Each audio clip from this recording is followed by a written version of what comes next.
Afternoon experiment. My name is Emanuel Livingston. I am with you until probably around 3 o'clock. I'm actually trying to get off at 3 o'clock because Wyatt said he's coming on at 3. He's coming on early today. And, I give the opportunity to check out Wyatt. So I'm going to try to get out of here on time. Um, but welcome to the show. Welcome to the show, the afternoon experiment. I know a lot of people still hanging around getting drunk with Lincoln, which means, there's a chance that some crazy people are going to call in. And okay, I shouldn't say crazy. I shouldn't say crazy. I'm learning still. I say offensive things. It's not intentional. It's not intentional. But I'm learning. But there are maybe some inebriated people who call in because they're still getting drunk with Lincoln Ware. Drop in, say hi, like Robert Willis. Robert says hi. Yeah, so drop in and say hi. Do that. Let me put the little ticker up there. Yeah.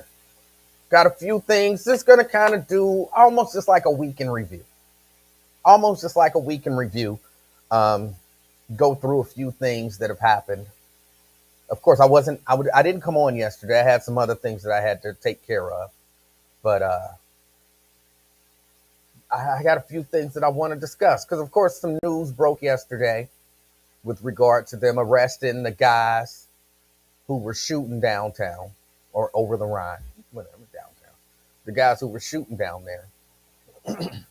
And I'll say this, and I know I only got a few people on there, so if you hear me say this multiple times, it's because I want to give people an opportunity to get drunk over there with Lincoln and then come on over here with us.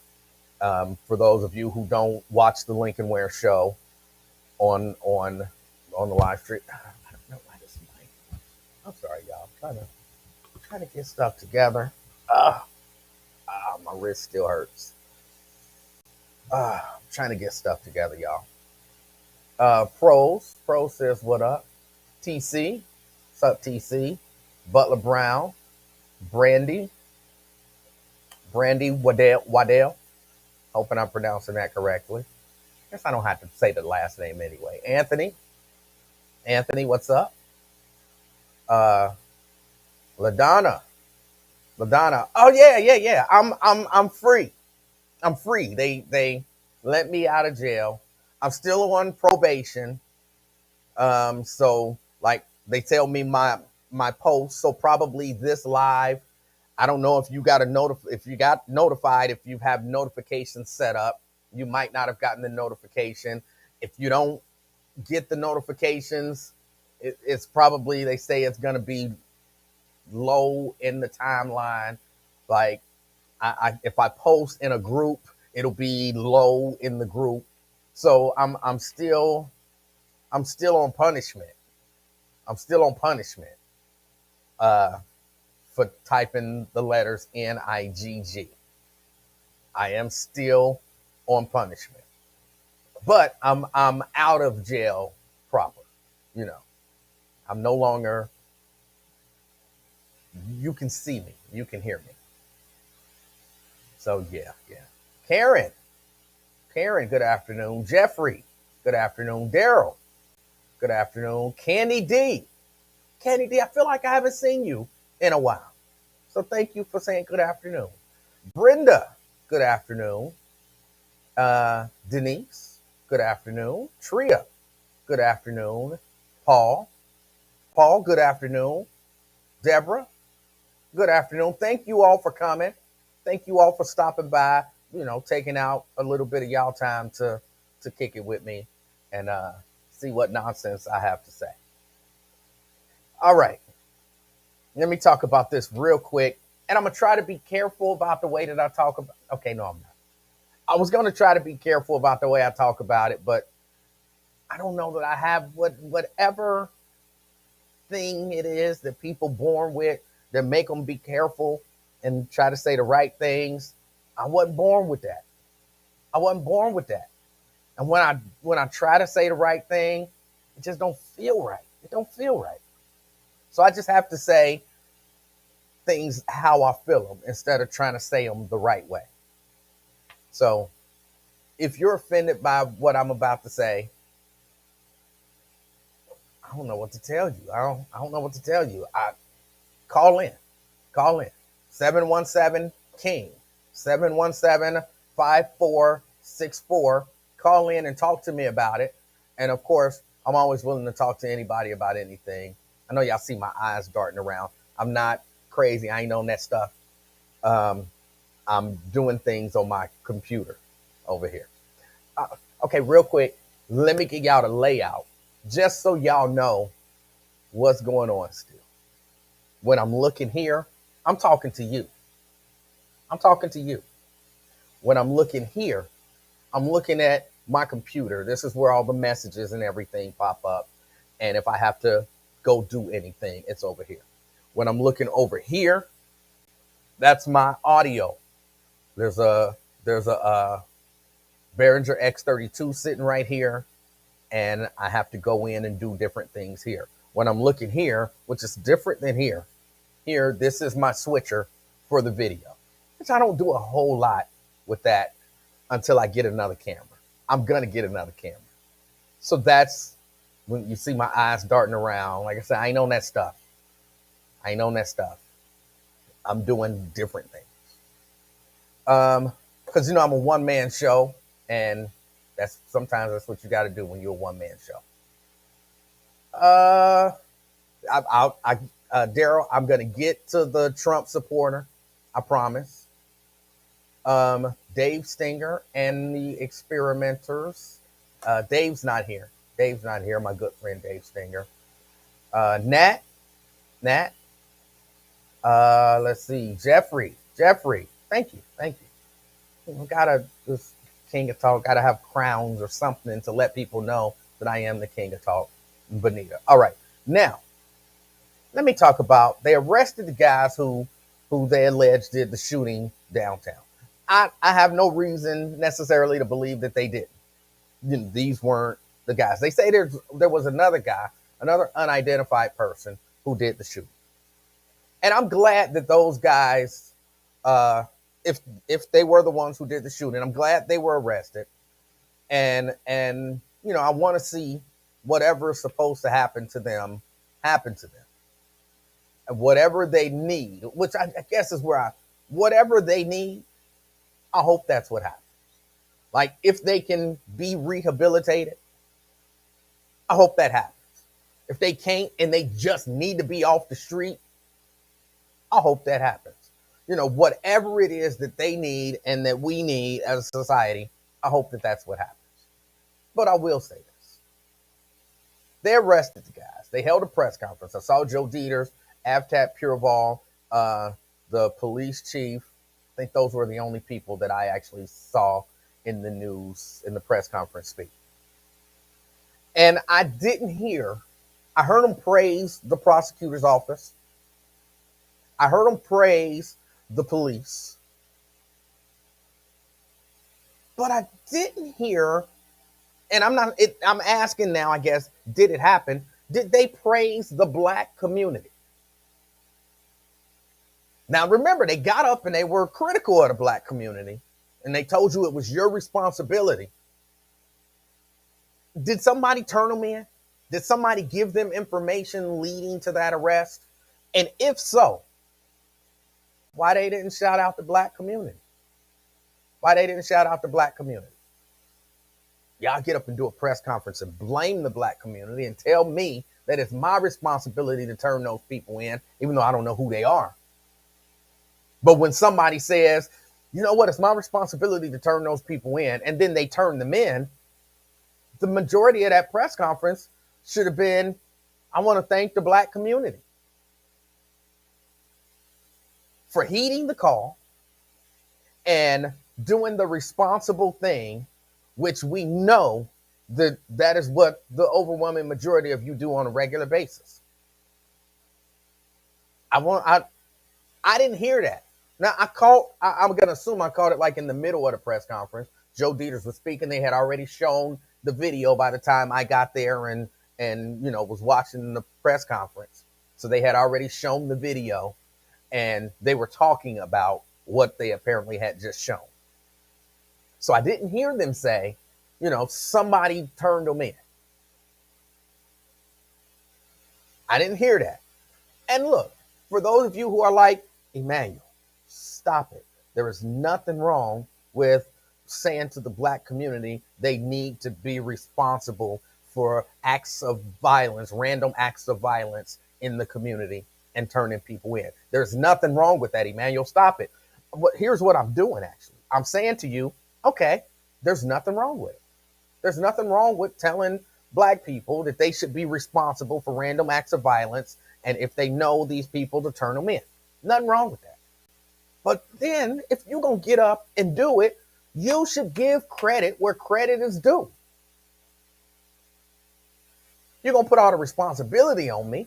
Then when I follow through with my part, give me my due. The homicide investigators or whoever they said, and then they're the best in the world. They're second to none. The prosecutor's office, the best in the world. They're second to none. Not the people who turned them in. Best in the world, second to none. See, that this is why I had an issue, slight issue, but an issue with the idea that it's the community's responsibility. And them standing up in that press conference and saying that, and throwing out those dog whistles and stuff like that. Everybody knew who they was talking about.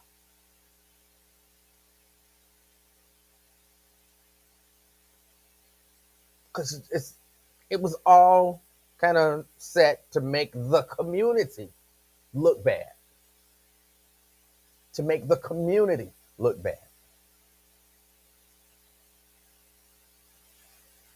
How hard would it have been to, look, the community stepped up. The community did what any responsible community would do. They, gave us, we got tips and we knew exactly what the deal was. We knew who to go to. We got names, addresses, and we arrested these people who did this heinous act. Thank you to the African American community here in Cincinnati, because it's a community that wants to live in a safe community. We're not talking about people who want to run around with criminals, which is why I was like, when I heard when people were saying like, it's the culture of the community. That's the culture of the community. I'm like, no, that's the culture of them criminals. That's the culture of them criminals. Criminals committed criminal acts. But I'm fairly, look, I know everybody that I know that is black. Everybody that I know want to live in a safe community. Everybody that I know want to live in a safe community. Everybody. Everybody that I know, they don't want gun violence in their community. They don't want robberies in their community. They don't want any type of violence in there. Everyone that I know. So I didn't like it. I don't like it when they put the idea out there that, we're just so tolerant of violence. We're so tolerant of this. Look, here's why I tell people not to call the police on people. Not because I want crime in the community. Because I don't want to see people dead for petty stuff. I don't want to see people dead for petty stuff. But just imagine if people didn't get killed for petty stuff. Even people like me would be like, hey, if somebody do something, call the police, because the police deal with people fairly and reasonably. And, they're there to kind of keep the peace, and they're there to enforce the law. Because I don't want crime in my neighborhood. I don't want to leave a house. I would love to return to the days that I hear about. Never really experienced it, but the days that I hear about where you didn't have to lock your door. I love to return to those days. I'd love to return to the days when people wasn't committing acts of random violence. I would love to return to those days.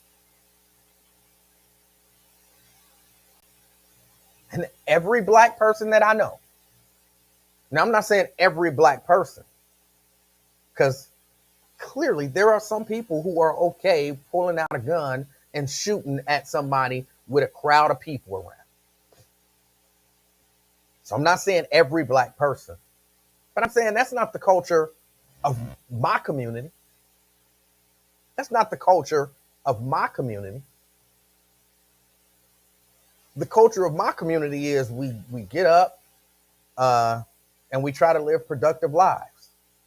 There was a time when I would have said we go to work, but being effectively unemployed, I don't get up and go to work traditionally anymore. But we get up and we try to live uh, good lives and be good neighbors and not bother anybody. That's the culture of my community. And I'm sorry, I just don't think we get enough credit. Not that we need credit. You know what I'm saying? Like you don't get credit for being a good person. But if you always get blamed for being a bad person when you ain't did nothing bad, sometimes you got to point out, like, hold on, you didn't have a problem standing up and telling the world that my community is bad. So when my community does something good, stand up and say it. They're bad, they're bad, they're bad, they're bad, they're bad, they're bad. Okay, that was good.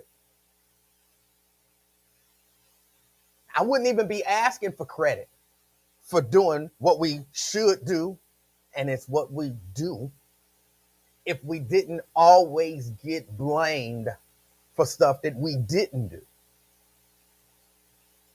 So either do both or neither. I'm cool with either of those choices. Next time, and I say next time because I ain't no dummy. You know what I'm saying? I realize that at some point in the future, somebody in Cincinnati is going to pop off some shots when they ain't got no business doing it. So the next time it happens, don't blame that on the African American community or black culture. Blame that on that guy. Blame that on those two or those three dudes. That's who you blame it on, not black culture. And look, to be fair, is there an element in the black culture that promotes that stuff? Sure, absolutely. It does exist. But that's not black culture. Y'all know when stuff like this happen, I always want to go and then start talking about crimes in other cultures and show you how they report those crimes. I don't really have to do that because we all know. A crime happens in the black community, it is black culture, and it's the black community's fault. A crime happened in the white community, it's that guy. That's a bad seed. That's a bad dude, and he should be off the street. It's not the white community's fault. A 6-year-old drinking Smirnoff Ice was not the white community's fault. It was that mama's fault. That's whose fault it was. Or that woman. I didn't see anything else to say it, that was the mama. But it was that woman's fault for allowing that child. So it's that mama, that daddy, that family. And they don't even really go that far. It's not even that family's fault.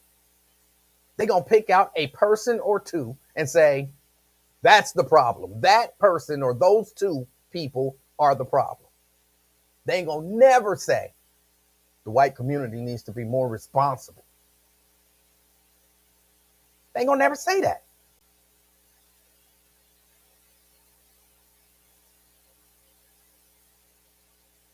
Because they don't think like that. They don't function like that.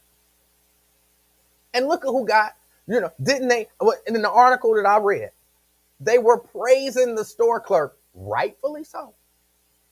who was like, hold on, you a 6-year-old drinking beer and smearing off ice. Let me call the police. She probably said the police, but they are the police. Let me call the police. And I'm like, oh, then that was such a quick thinking. She's a good citizen. She's this, she's that. And I'm like, yeah, that is good. Because, any reasonable person see a 6-year-old drinking a beer, trying to get snuff or chewing tobacco and drinking smearing off ice. Any reasonable person sees that is like, hold on, let me call somebody because this shit ain't right. That's normal. But she got credit for it. I ain't mad at her. Who got the credit for turning these two dudes in? Who got credit for that? Now, that was just good police work. Just good police work.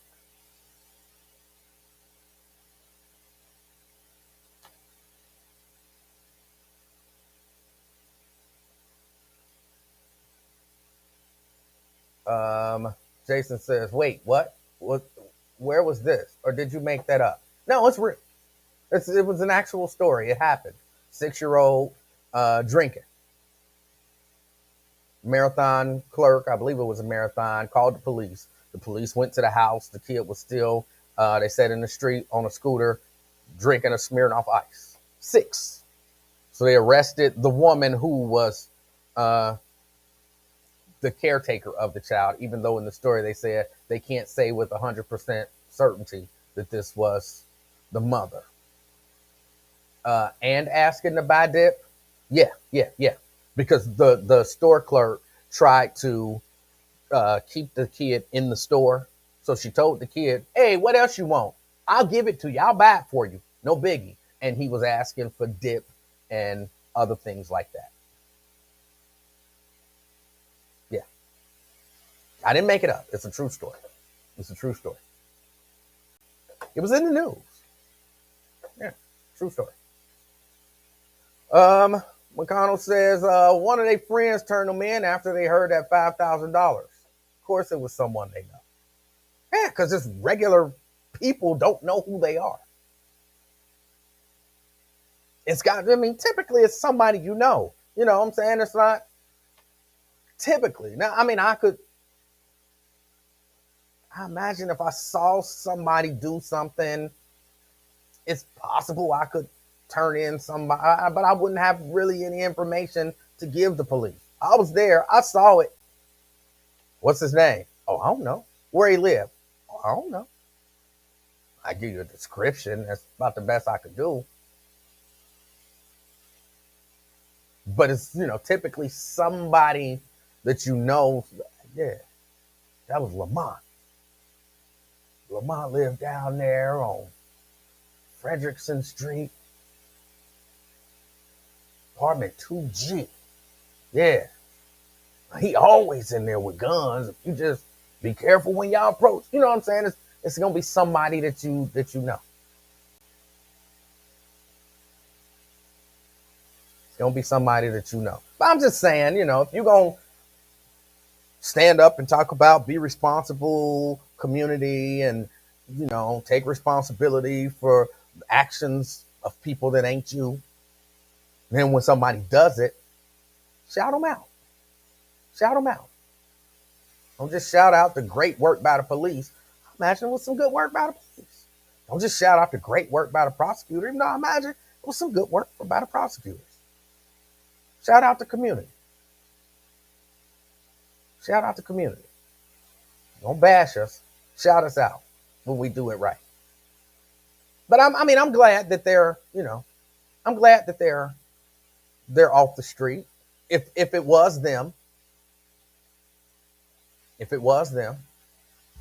Joe Dieter said it was some petty turf stuff. That's what Joe Dieter said he believes. And he has privy to, some conversations. So is Over the Rhine beefing with the West Side now? Because that's kind of the way he put it out. It was over some turf stuff. So I'm not at liberty to go into and discuss any of the evidence. But they did talk to the police. Yeah, they did talk to the police. And you're aware of these conversations. Yeah, I'm aware of these conversations. And, I believe it was some petty turf stuff. What did you hear? Okay, he can't tell us what he heard, but I take that to mean he heard something about some petty turf stuff. Stuff like that is a little bit important to know, especially if you live in one of the areas that's beefing with another area.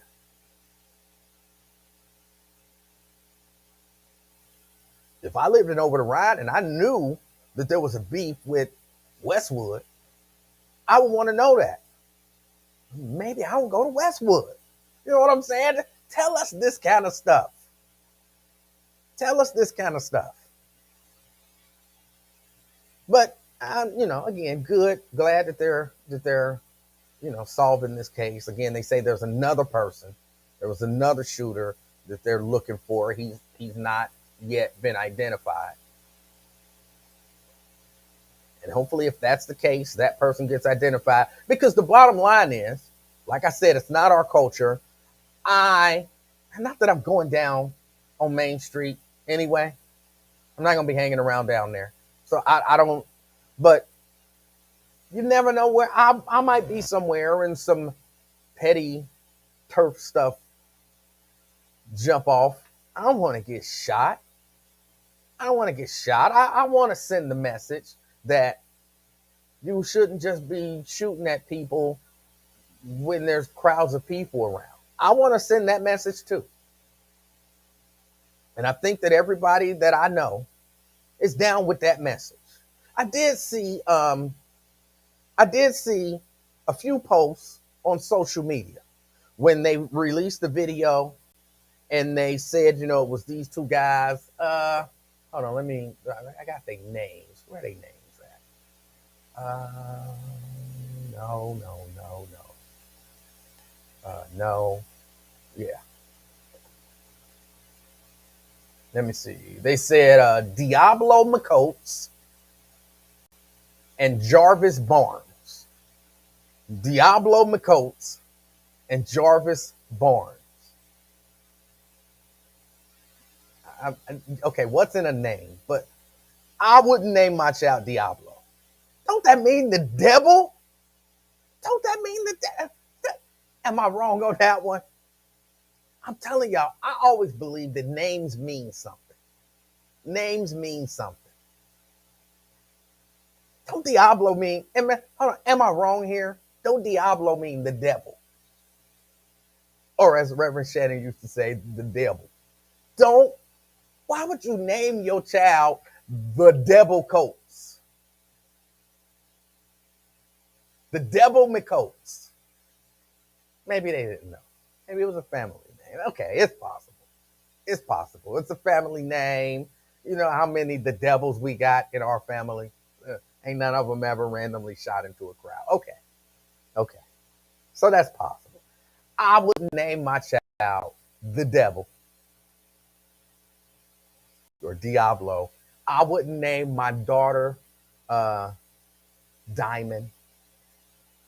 I didn't look. If you got a daughter and you named her Diamond, and I think I said this once, and Miss Monday was like, "Hold on, you talk about my sister? Her name is Diamond." I'm just saying, I wouldn't do it.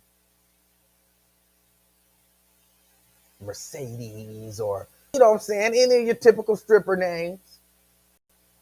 They don't mean they gonna be a stripper, but it don't help. You know what I'm saying? It don't help. So I just certain things that I wouldn't name. Certain things I wouldn't name my child. But that's just me. That's just me. That's me, I guess, being judgmental. So I really should take that back, but it's how I feel. But I definitely,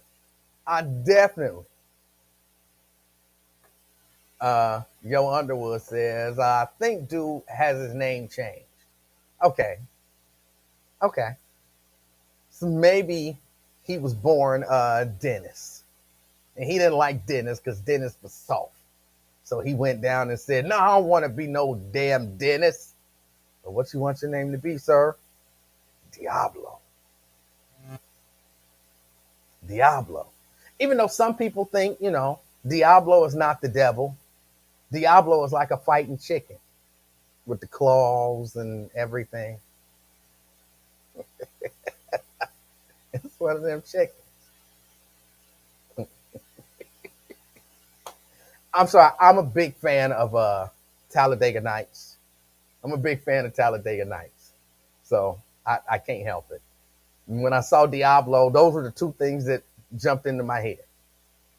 The two things that jumped into my head was the devil and a fighting chicken with the claws and all of that kind of stuff.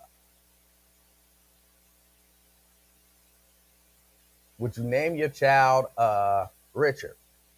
I have a problem with Richard as a name. I wouldn't name my male son Reggie. I wouldn't name my male son Reggie. That's only because I think I know like six Reggies that I can just right now think of off the top of my head. And only one of them ain't gay. I know like six Reggies, and only one of them, and he's my cousin. Only one Reggie that I know is not gay. Every other Reggie that I know is gay.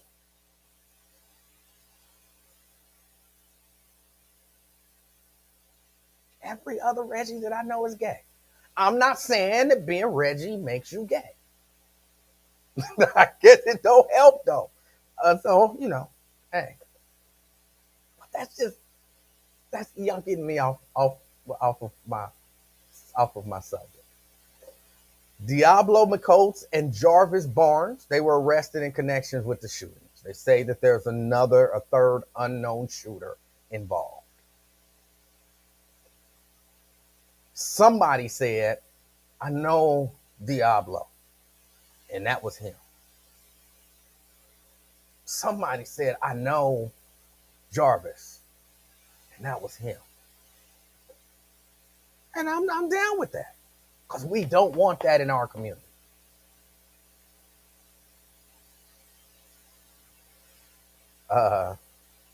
Miss Lucky Charms says, you right. I know a Reggie, and let me tell you. Look, I promise y'all, if your name is Reggie and you watching this, I'm not saying that you're gay. And if you are gay, so what? So what? I got a cousin named Reggie, and he is not gay, and he's the only not gay Reggie that I know.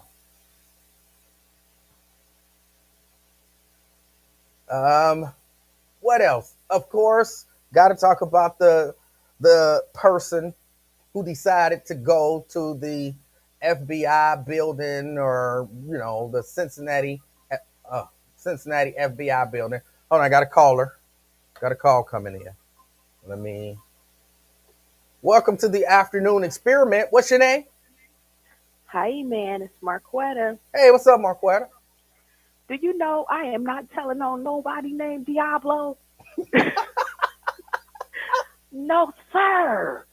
Did you say he changed his name to So Diablo? somebody said that. I don't know if that's true. Oh my God! Cause can you imagine his mom?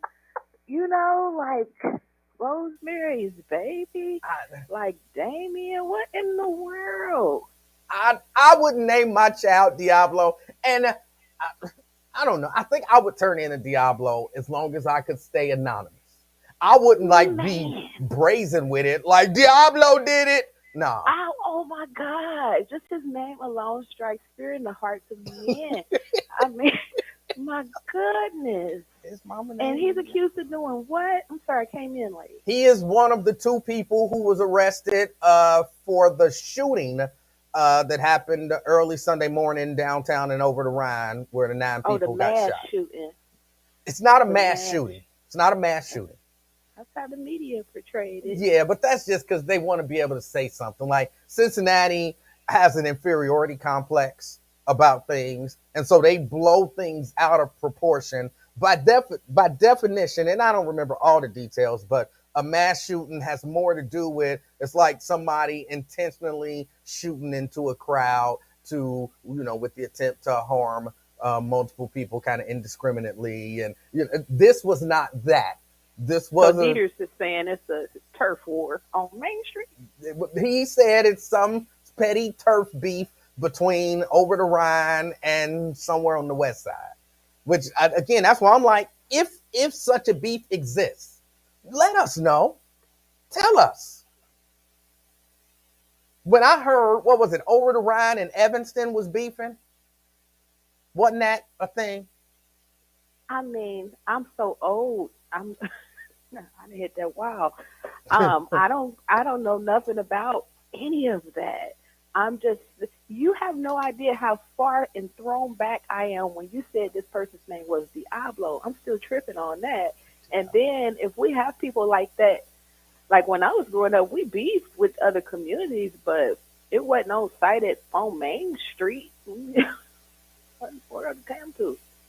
But I hope everybody have a good Black family reunion and try to be safe. Um, I don't know, wear your crucifix with you. This is ooh, they is running. Keep you some pepper spray and your own weapon. Because for me, I look at it like this, Emmanuel. How can we live in a state like Ohio that says you have open carry law? Now you don't necessarily have to go through a lot to get a gun. Everybody can basically have a gun. Then you got the right to stand your ground with the gun, and we not expect people to use those guns. Yeah, yeah. And somebody brought up at the press conference, wouldn't one of those people be considered potentially considered self defense? If somebody Right. starts shooting at you and you have a gun and you start shooting back, ain't that self defense? And then who's protected under these laws? That I mean, in Texas, they have this type of stuff going on all the time in the malls. Um, and I just Cincinnati is just being thrusted into mainstream media because we usually are kind of a quiet, docile community when it comes to this type of stuff. But we kind of just keep it into our own communities.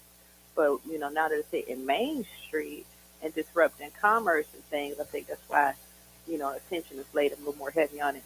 But child, watch what you name your kids. I believe in names too. Watch what you name your kids. My goodness. Have a good weekend, y'all. Have a All good right, weekend. Marquetta. That's Marquetta. Marquetta says, watch what you name your children. There's something to that. Watch what you name your children. But I wondered that as well. Even though, they're gonna get both of them, he said, tell it to a jury. But I would imagine if I'm downtown or anywhere, if I'm in the mall, if I'm in the mall and out of nowhere somebody starts shooting at me and I happen to have a gun, I'm shooting back.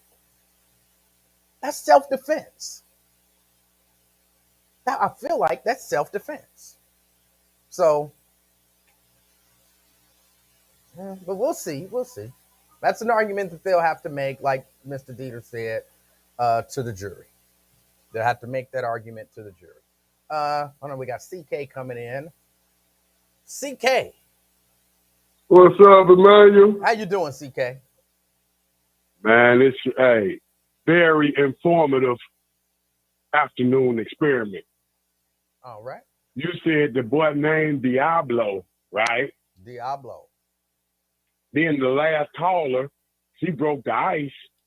I couldn't call till Marquetta. Woo! She broke the ice, didn't she? She said, watch what you name your kids. Boom. Now this one we jumping up off soon as it come off, we already know they innocent, right? How Because they the two shooters, how we know they innocent? how we know they guilty. What? You have to release details immediately now because now we got to know that you're not violating their civil rights. We need to know, okay, how did you link them to this shooting?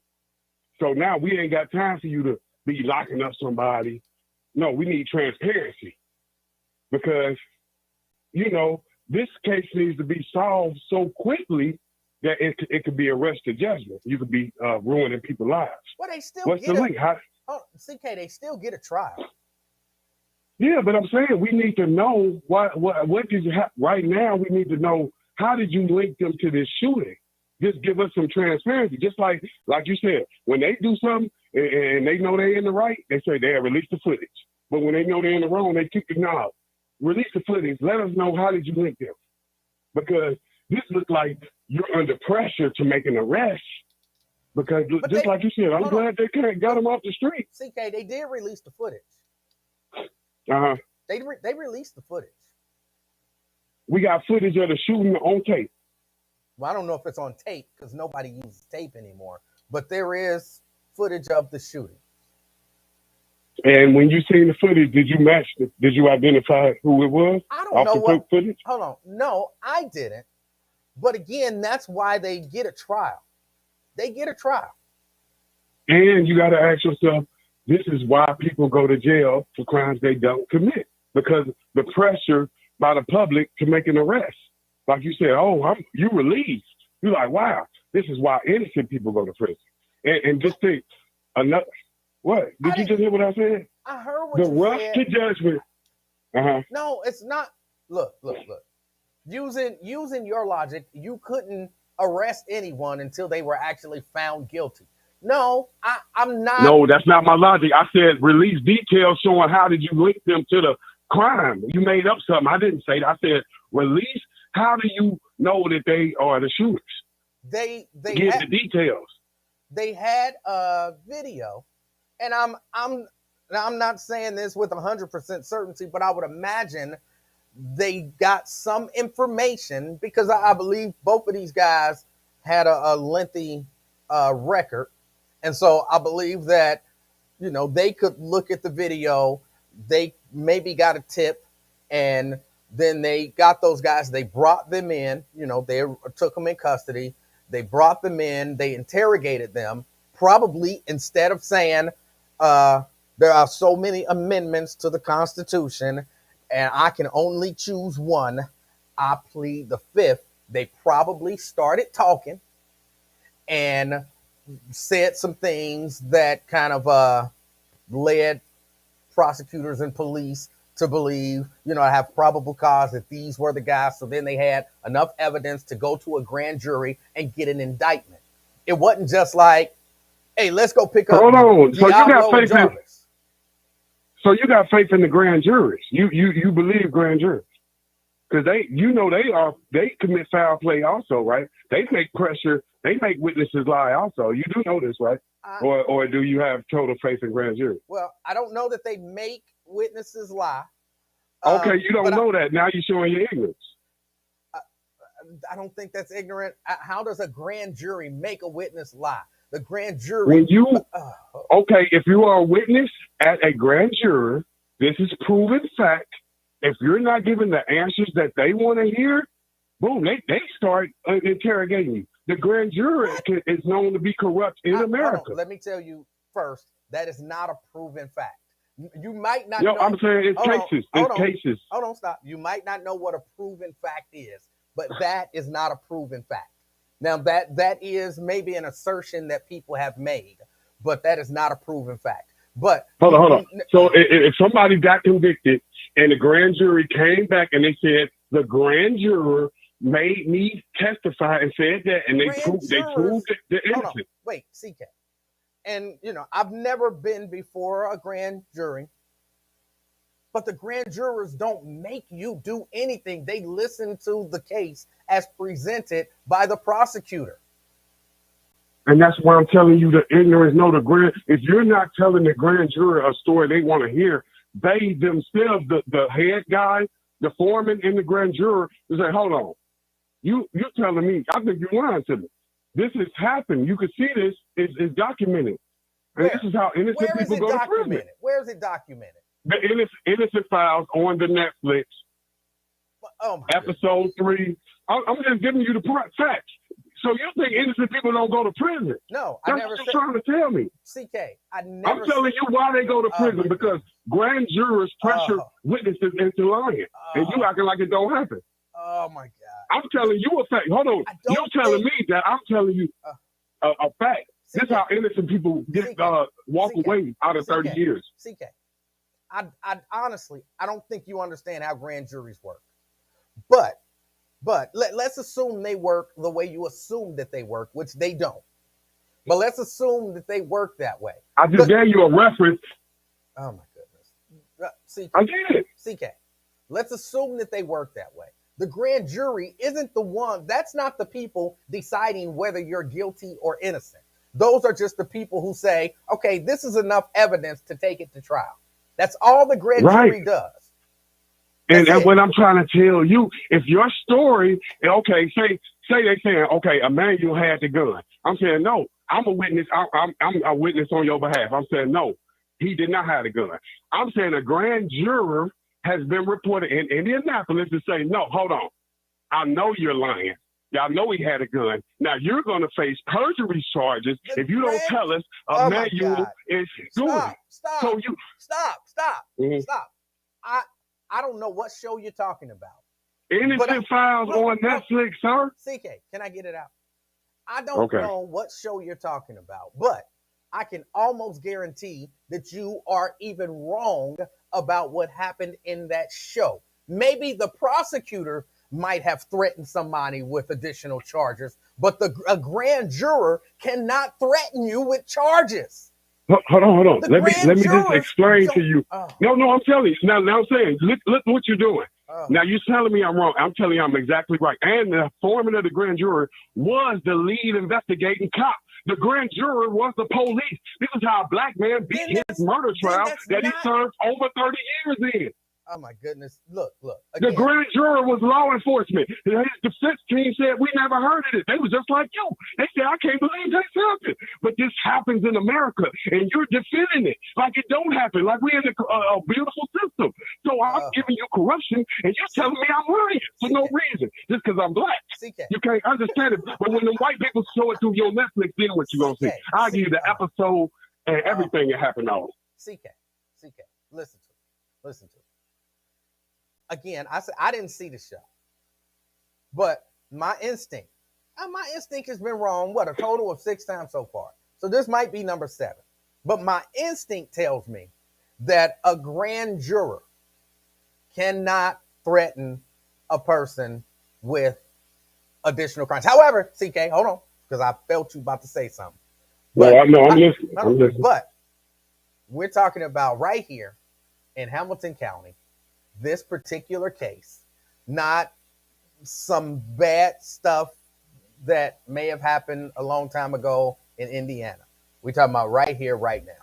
This is right now. This is not a long time ago. He just got out of prison. I'm just telling you how innocent people go to prison. But you, this what you got to realize, sir. You was in media in media, national media for 20 years. I was not in. You are so attached. Longer than that, you are so detached from reality. When I'm a real person, civilian, telling you the truth, you're so gone off the media, you can't even believe real people no more. You're like, nah, that don't sound right. You forgot this is a black man. Black people don't get treated right. So why would you argue against another black man when I'm telling you the truth? And what reason would I have to just make up that? It makes sense if I'm telling you. Where would that come from? CK. The making up part. Where's your logic in that? CK. I don't think you making something up. I don't think you understand. And it's not like you're going based on to the best of your understanding, which is apparently in this case, not the individual instance that you're talking about, but with regard to how grand juries work.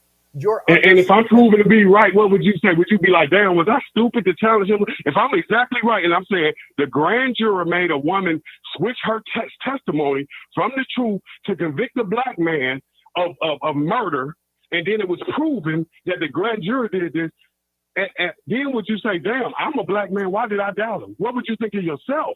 Like, why do we always argue against ourselves when a black man telling you, this is how we get railroaded? I'm giving you the technicalities of how we go to prison. Right? That's what I don't understand. CK, let me help you understand, okay? The grand jury listens to the case, and then they decide this can go to trial, okay? Mm-hmm. That's what the grand jury does. Are we together on that? Yes, sir. Okay. So, the bottom line is this case went before a grand jury, and a grand jury indicted them. A grand jury said this can go to trial. So Mm-hmm. I'm not understanding what the point that are you alleging that a woman on the grand jury forced someone to change their testimony here in Hamilton County a couple days ago? No, this is what I'm saying. I'm saying that all we did was make an arrest to bring down the fear. You don't need to panic. So I think the rush.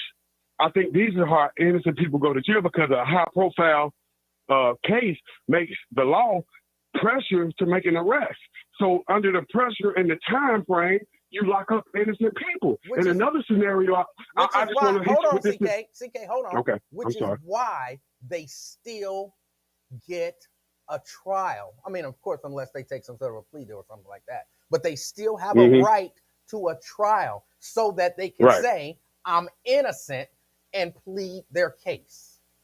They still have that and you know that opportunity. doesn't help. And you know thousands of people still go to jail when they're innocent and plead their case, right? That's all I'm trying to let you know. True. That is true. Innocent people do still go to jail. And so you're hold on. So you're trying to make me look at the idea that it's a possibility that these guys, Diablo and Jarvis, are not guilty. They've been railroaded this whole time based on what, CK? Okay, let me explain. All right. I've been through this before.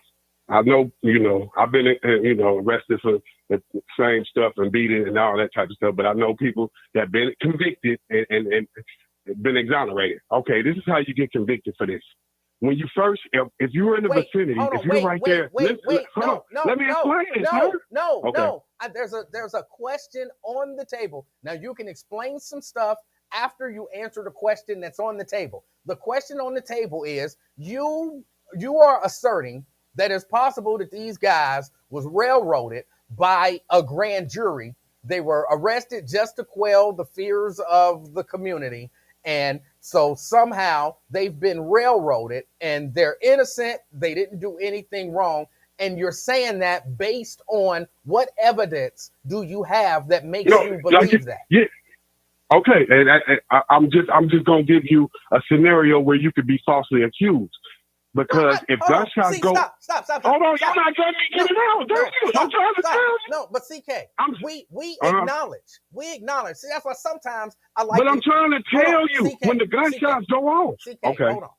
This is why sometimes I like to get on the record what we believe to be fact, so that we can all agree on a set of facts, so we don't have to keep arguing the facts that we agree on. I agree with you. Facts. I agree with you. You. Right. Innocent people go to jail.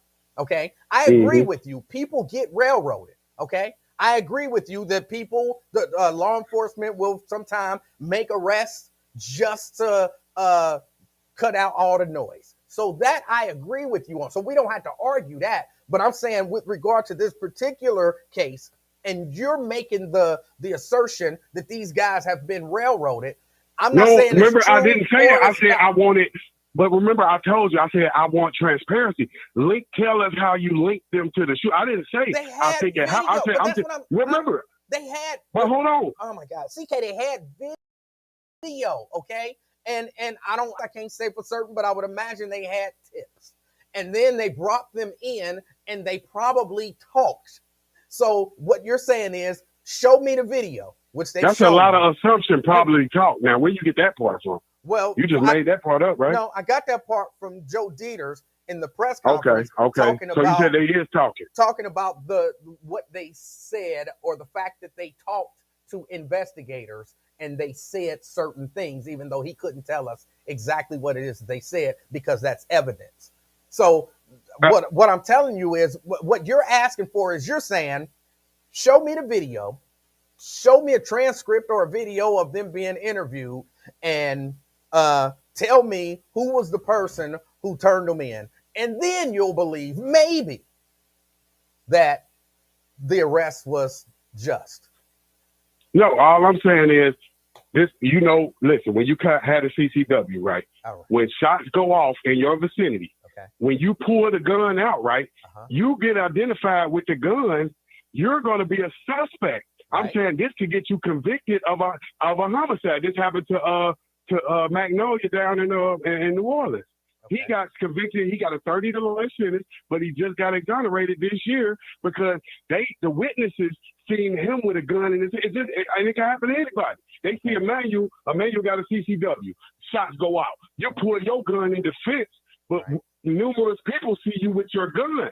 So I'm saying this could lead to an arrest. That's all I'm saying. It's a possibility of innocence. But I'm saying let's not rush the judgment. I'm not CK, saying that they're completely innocent. I'm saying let's not go to a rush of judgment. well, no, no one. I didn't go to a rush to judgment. I can't say no one did, but I didn't. All I said was Mm-hmm. they were arrested and they were indicted, and all of this. So all of this time, all you was trying to say was it took you 17 minutes to say let's not rush to judgment. No, you wouldn't let me. No, you wouldn't let me get that. But the main thing I'm telling you about the arrest being so quick is that's when people are innocent people getting arrested. That's when you look at the law like, hold on, do they have the right people? Are they blaming somebody?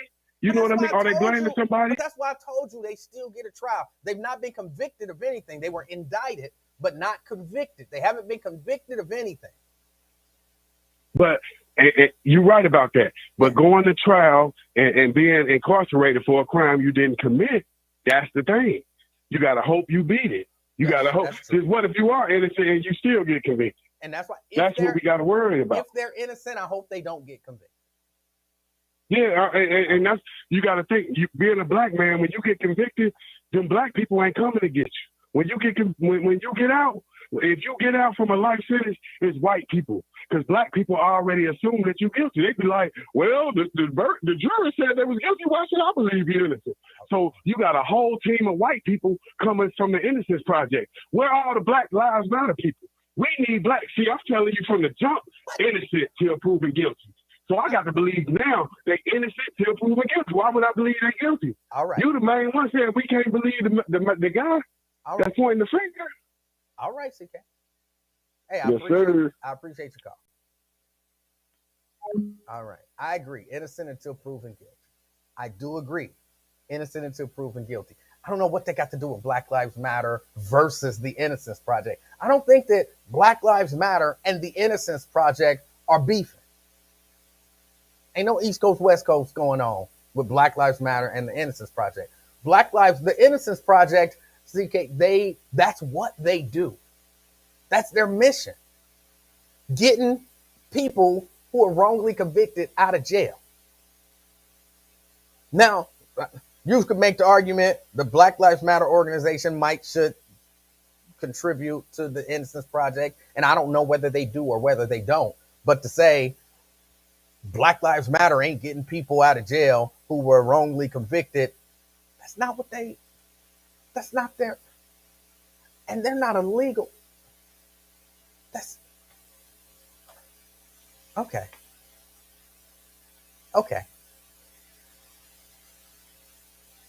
I don't think he understands. I don't think he understands how the system works. Because am I wrong? Didn't he spend a whole lot of time talking about grand juries forcing people to change their testimony and charging people with stuff? Now, that might have been because he's saying something about something on Netflix, and maybe there was some exceptionally inappropriate stuff that happened in a case, and it was so inappropriate that it made it to Netflix. I gotta figure out how to make this. It's got me looking all raggedy. I don't. But anyway, maybe it was so inappropriate that it made it to Netflix. But that's probably why it made it to Netflix. Because it is so, if that's the case, because I mean, it was the case. I can't take that as fact. You know what I'm saying? Not, CK, it ain't just you. But when you say things that are like outlandish like that, I kind of got to look it up myself. So if that's the case, that some grand jury in Indiana had the prosecutors and law enforcement, the people who investigated the crime, were on the grand jury and forced someone to change their testimony under threat of being charged for not changing their testimony, then that's a serious issue. I would argue, though, that The overwhelming majority of grand jury proceedings do not involve members of the grand jury forcing witnesses to change their testimony under threat of prosecution. And a prosecution for unrelated crimes. If you don't change your testimony, we charging you with breaking and entering. Breaking and entering where? We'll find somewhere. I just don't see that as being the norm. Okay? But I look into something on Netflix. He said it like 3 or 4 times. I go back and listen and see what it was he said. And I'll check it out. I'll check it out. But what was I saying before CK called? I don't even remember what I was saying. We're glad that if these guys are the guys that they off the street. And again, I've been saying that the whole time. Because I don't know. Because I don't know. So I'm not here to proclaim their innocence. Just like I'm not here to proclaim their guilt. But if these guys are the guys, I hope that whatever is needed happens. No more, no less. No more, no less.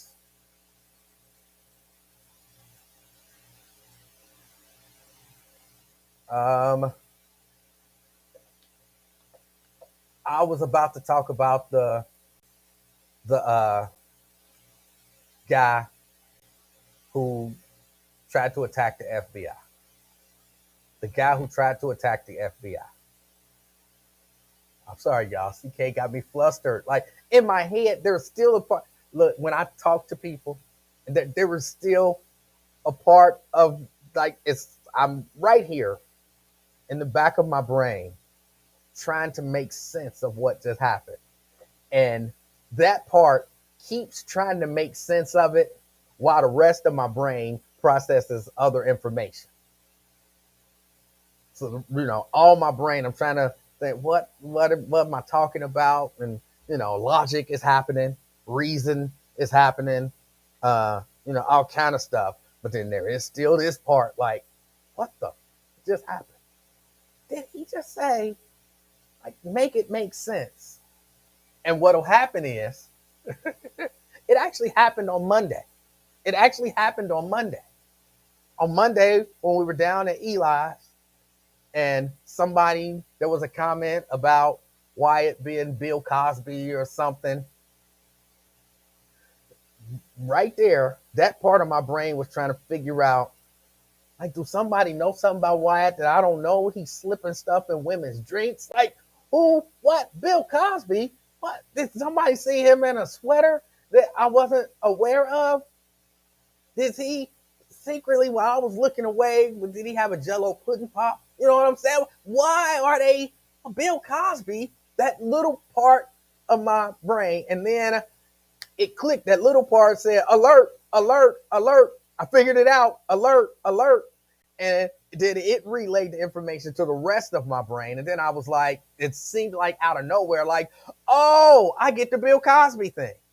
But it took a long time for that little part of my brain to figure it out. So if out of nowhere, sometime in the next hour, I'm like, oh, I get what CK was saying, it's because that little part of my brain has been trying to process it the entire time. Okay. All right. So there was a guy who decided, I'm going to make some assumptions here. Okay. I'm going to make some assumptions, but I can almost guarantee that the assumptions that I'm making are true. There was a man who said, how dare the FBI raid my president's house? How dare they? They got to pay for it. And he decided to go to the Cincinnati field office or whatever for the FBI. And according to this story, he started out with a nail gun. He fired a nail gun at the Cincinnati FBI building. He fired a nail gun. And then he posted on Truth Social, which is that Trump's little thing. This is what he posted this during his FBI attack. So that means you are firing your nail gun. I don't know how you fire a nail. I mean, I got a little nail gun that actually kind of shoot brads or whatever. But I got one and you just pull the thing. But I imagine it was much bigger, kind of like but on The Wire when she had got the nail gun and was, in my mind it was that. And so you firing a nail gun, and on the other hand, you are posting messages on Truth Social. And he posted, well, I thought I had a way through bulletproof glass, and I did it. I'm just going to pause right there. This is the mentality of this person. You got a nail gun. You trying to fire a nail gun, and in your brain, a nail beats a bullet. You figured, okay, this is bulletproof glass. So if I fire a nail into it, it stops bullets, but it don't stop nails. How reasonable of a human is this? That wasn't all he posted. I'm going to get to the rest. That was just the beginning of this particular post as reported by the news. I thought I found a way through bulletproof glass. I did it. Well, I thought I had a way through bulletproof glass, and I did it. His way through bulletproof glass was a nail gun.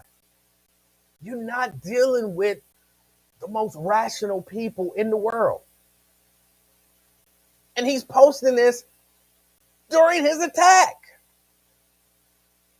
Then he says, if you don't hear from me, it is true, I tried attacking the FBI.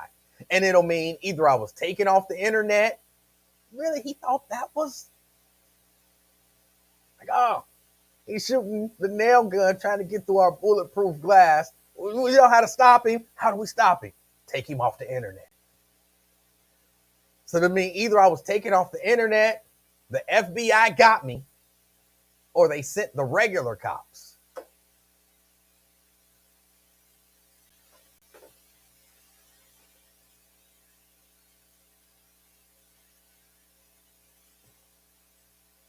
This is the people, and he's upset that the FBI raided Donald Trump's house.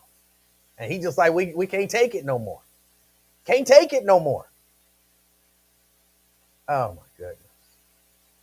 Well, I mean, we know he had more than a nail gun. And he's dead now. He's dead now. I don't understand what is going on with these people. I didn't understand it when it was Bush. Because this is just like a continuation from that. Like they just keep getting more and more extreme. And the people who follow them keep getting more and more extreme.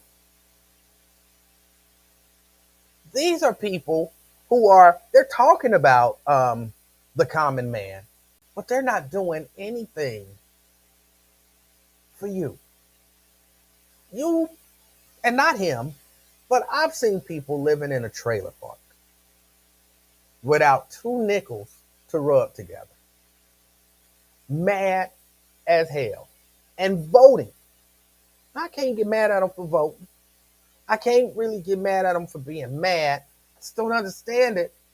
Because the ones I'm talking about, when they were doing these interviews, that's when they were talking about not raising taxes on the rich. And they're like, don't raise taxes on the rich. Because in their minds, when they become billionaires, they want to keep all of their money. You are 63 years old, living in a trailer park. You ain't got no job. You own assistance. You don't have any prospects for a job. You don't have, like I said, 2 nickels to rub together. You trying to decide whether or not you're going to buy food or medicine or feed your cat. And you worried about When I become a billionaire, I don't want them taking my money. I'm going to go out on a limb here. Your old ass ain't going to become no billionaire. You ain't got to worry about them taking billions from you because you ain't going to have it. You'll be lucky to get one nickel. But you out here fighting and ready to die so that billionaires and multi-billionaires can keep their money. I don't understand. I don't now, and I never have, and maybe one day I will. I don't understand how these people convince these people that fighting against their interests is in their best interests. I don't understand it, but they do.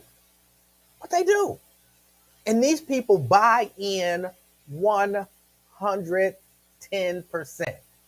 I know somebody out there saying, well, you can't buy in 110%. That's more than you have.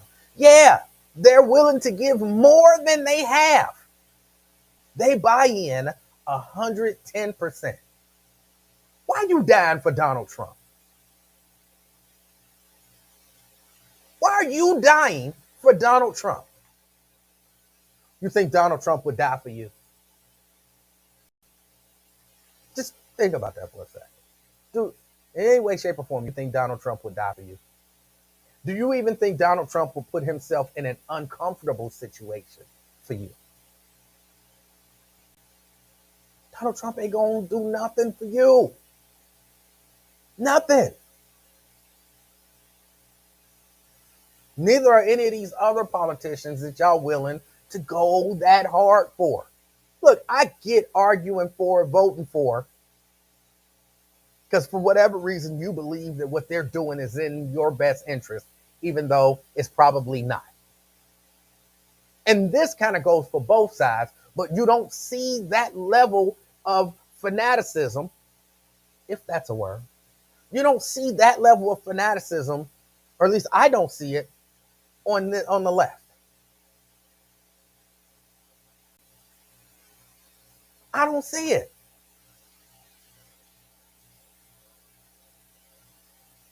But these people will do it.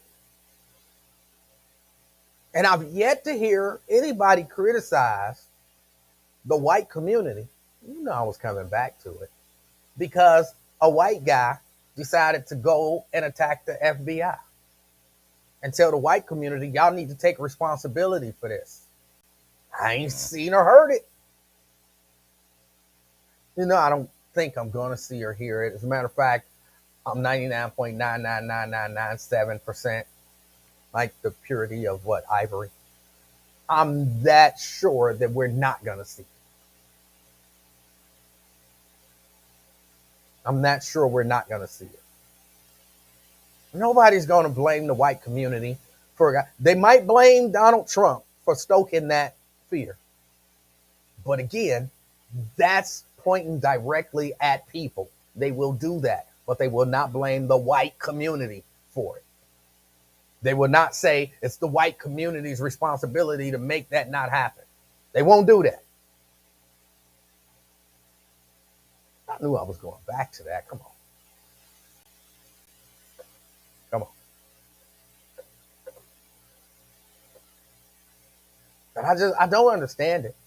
I don't understand. And I really do. I even get the people who believe in Trump. I get the people who believe in Trump. He, to them, he's smooth. He's rich, so he must know what he's talking about. He's an outsider, which means they're against it. There's a lot of stuff. That he brings to the table that people can become enamored with. I understand that can happen. But to the point of attacking the FBI, come on. Come on.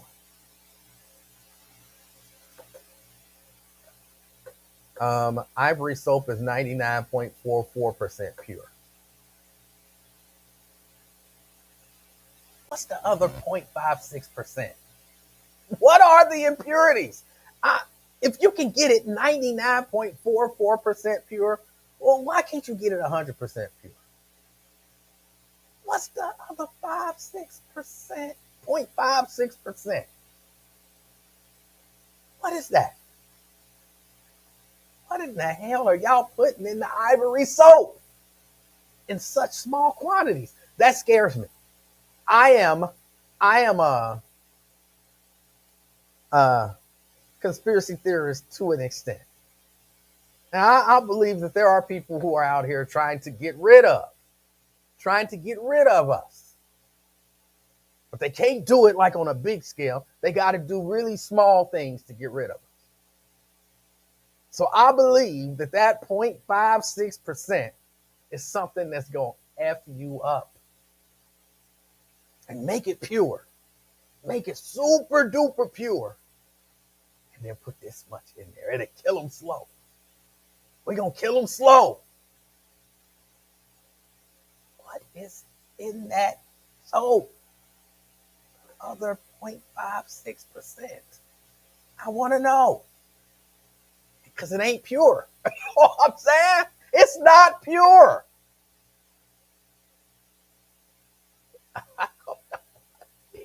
Why would you say that? Why would you even put that percentage out there? That specific percentage.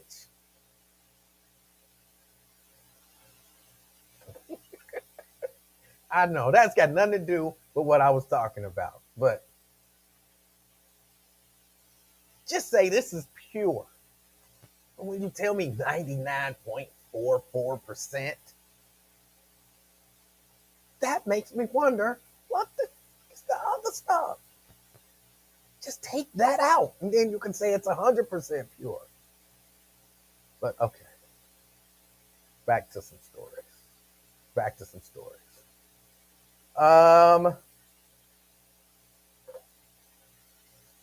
Poor white people look at themselves as true Americans and will fight for the leader they believe in. It's sad. All right.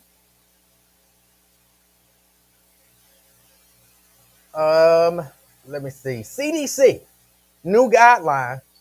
This coronavirus thing it's evolving. It's always evolving. Now they're saying the nation's top public health agency has relaxed its COVID-19 guidelines. So if you hadn't heard this, here's the new guidelines, okay? They dropped the recommendation that Americans quarantine themselves if they come into close contact with an infected person. So if you come into close contact with an infected person, you ain't got to stay home no more. You can just go on about your business as if you never came into close contact with that person. I'm not making this up. These are the guidelines, okay?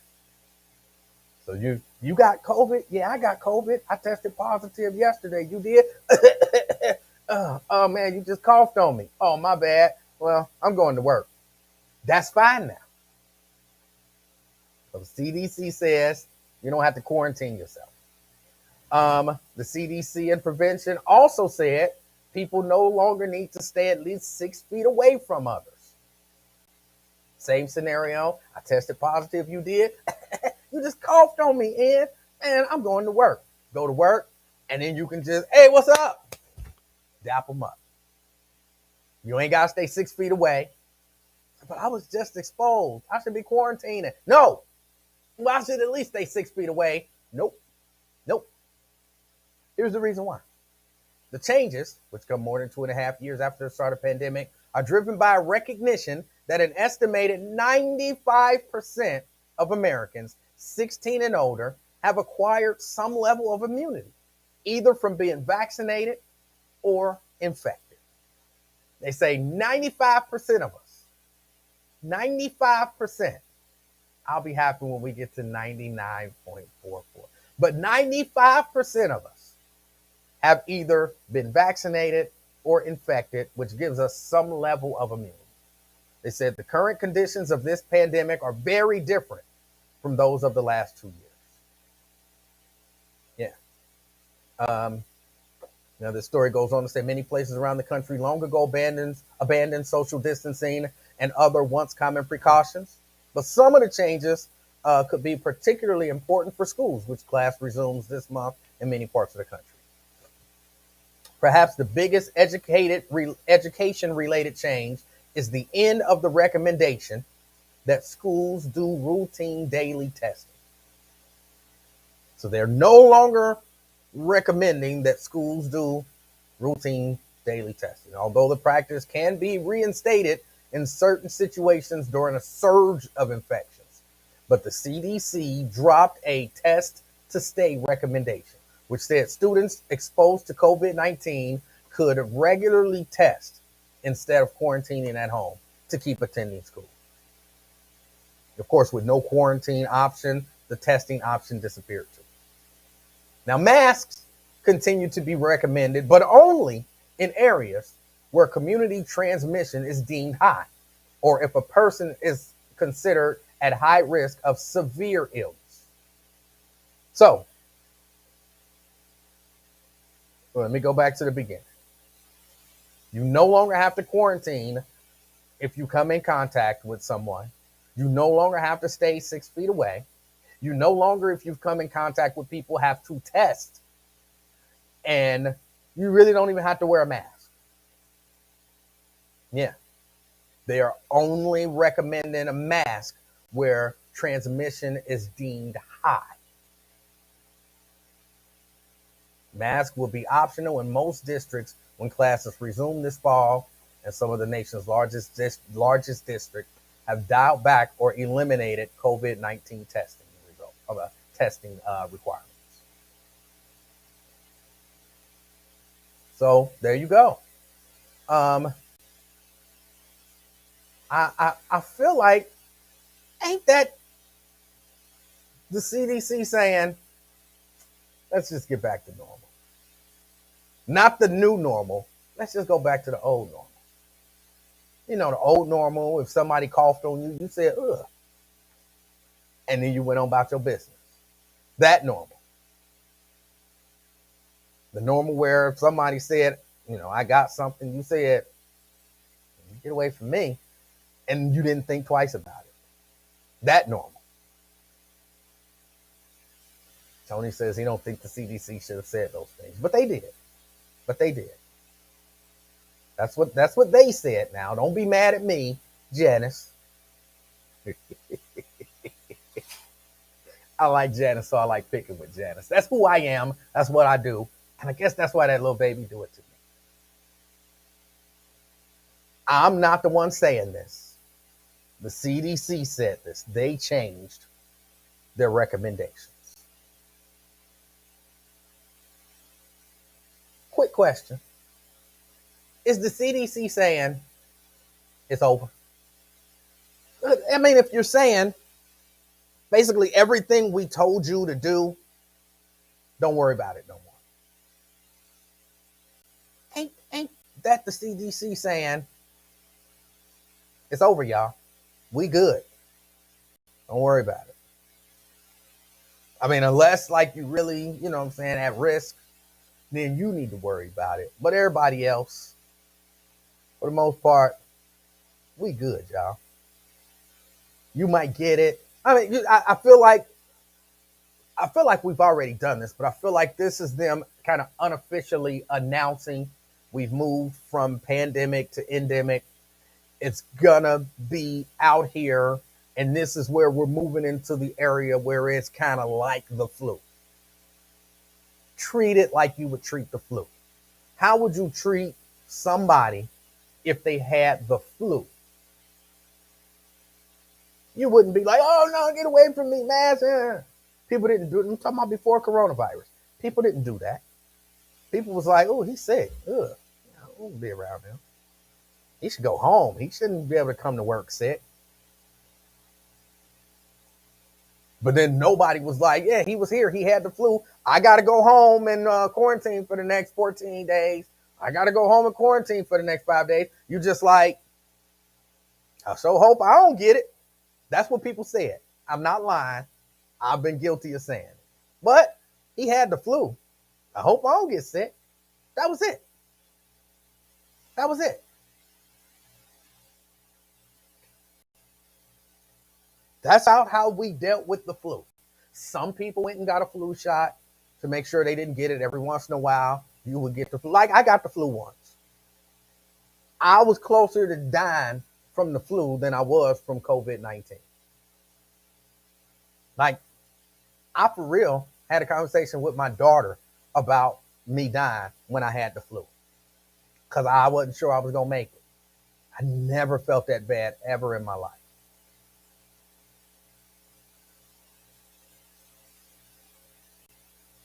But other than that, and then I like got the flu shot, I think 1 year after that, or maybe no, just once after that. I was like, yeah, I'm gonna get the flu shot from now on. And I got the flu shot that 1 year, and then that made me sick. And then I was like, all right, if it happens, it happens. Life is what life is. And I didn't take no more vaccines or nothing. But that feels like that's how they want us to treat the coronavirus now. Because since I had the flu once, put me on my, yeah, yeah. E-Man, you think the flu is the new COVID? No, I think the flu is the flu. I think COVID is COVID. But I think my interpretation of what the CDC is saying, and this is my interpretation, is basically we're going to treat COVID now like we treat the flu. There's a shot out there for it, and you can get it, but we don't recommend quarantining and all of that stuff if you got the flu. We don't recommend masks and all that stuff if you got the flu. We don't recommend if was around somebody with the flu. Sorry. If you was around somebody with the flu, we ain't telling you stay home for 5 days. Like I said, you just hope, man, I hope I don't get it. I hope I don't get it. What? He had the flu. He was here. I hope I don't get sick. I'm going to be mad if I get sick. That's the way they want us to treat COVID.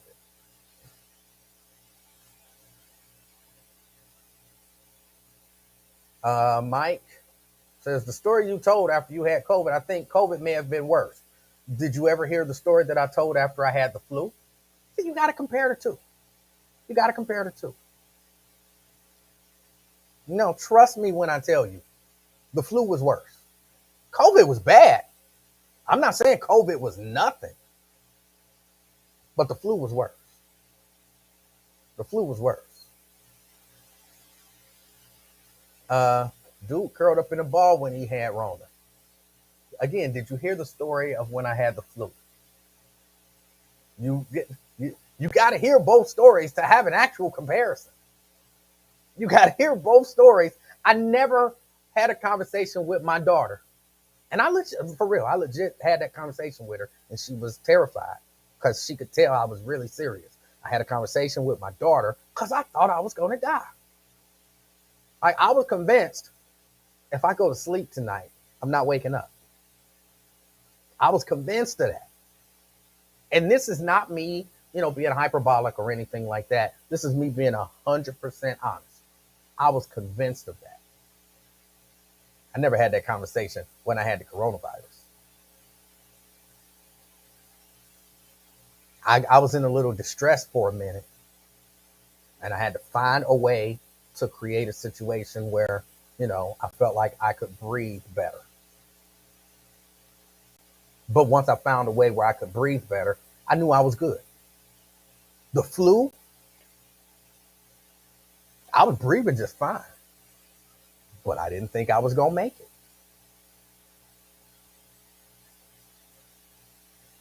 That's just the truth. So again, you had to hear both stories to say which one was worse. Like y'all well, I heard the story you told about COVID. That was worse. Come on. No. You got to hear both stories. E-Man, which has the more deaths, the flu or COVID? What you think? Probably the flu. Been around much longer. I'm sure the flu has taken out more people than COVID.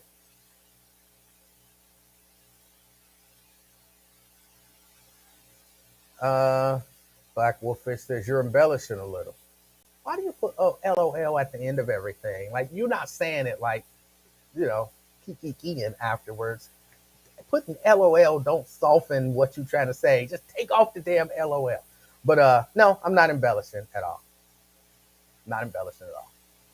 The main purpose of COVID was to put Biden into office. Mission has been accomplished, so COVID isn't a big deal. I don't think that was the main purpose of COVID. I think COVID is real and it killed people. I believe it's real. I had it. I experienced the effects. I wholeheartedly believe it's real. And I mean, I guess it's possible because, this country is ruthless. This country is ruthless without rule. This country is ruthless. But I just don't think that somebody was sitting back saying, Joe Biden is going to run for office. So let's concoct a virus to kill millions of people worldwide because we really want Joe Biden elected. That's a good plan. How do we accomplish that? We start in China and we kill people there. And when all is said, how many people have died? COVID-19 deaths worldwide total. Worldwide total cases. Let's kill. Now this is what they're saying. Let's kill 6.5 million people. If we can kill 6.5 million people over the next 3-4 years, hold on. Are we doing all of this to get Joe Biden elected? Yeah. Shut up. So we start in China. And we kill some people there. And we spread it around the world. We got to make it real bad in Italy. The Italy is the key. If we don't make it real bad in Italy, the Americans are never going to vote for Joe Biden. All right, let's make it real bad in Italy. All right. Yeah. And all of the stuff they went through. They went through all of this stuff just to get Joe Biden elected. I don't know about that. It seemed a little far-fetched to me. Just a little. Hey, you're out of jail. All right. Jerica says, I am currently at home with, she probably pronounced it COVID. Or as you say, COVID. That's what it is. It's COVID. You do realize, though, the only reason you got COVID is so that Joe Biden could get elected. Why is people still getting it then?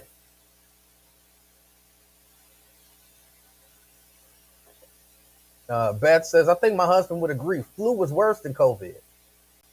He was seriously sick on the couch for 5 straight days. Terrible experience. And I imagine it's different for everybody. But yeah, for me, the flu was worse than, I'm sorry, Jerica don't like the way I pronounce COVID. She loves it though when I call it the Rona. So the flu was worse than the Rona. I know that makes you happy. People want to know, is Jerica's symptoms bad? And she says, no, her symptoms are pretty mild, but she's having chest pain, so she's going to the ER. All right. So, E-Man, I'm assuming this is a question that I probably already answered, but Tony, I will answer it again because I love you, brother. I'm assuming you're right. So, E-Man, you saying when you had the flu versus COVID, you felt death from the flu, not COVID. Yes.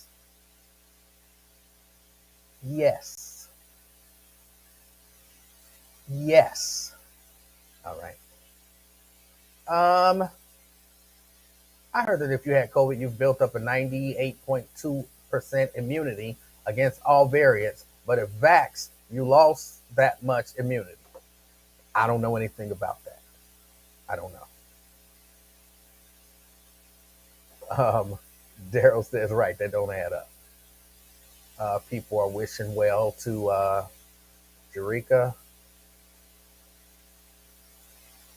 The trucking with Deontay says, you don't know how evil our government is. You, like I said, I know our government is ruthless. That one just don't seem reasonable to me. I'm not saying it ain't the case. It just doesn't seem reasonable or logical.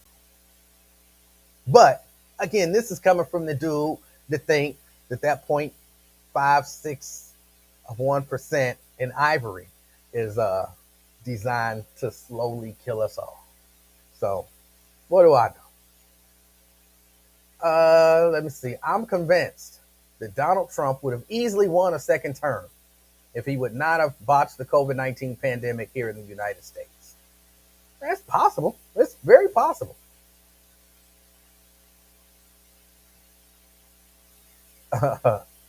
uh, Black Wolffish is saying that the trucking dude needs to be drug tested. He ended up with WTF instead of LOL. Thank you. Right, that theory doesn't add up. It's as far fetched as a CK story. Cindy says not everybody is affected the same with COVID. True. Jerica says, I hate the Rona. I hate the Rona too. And I hate that you got the Rona. Like we say, F cancer. Fuck cancer. I'm with you, Jerica. Fuck the Rona. I didn't give y'all a heads up I was going to cuss. I apologize. But Jerica hates the Rona. I hate it too.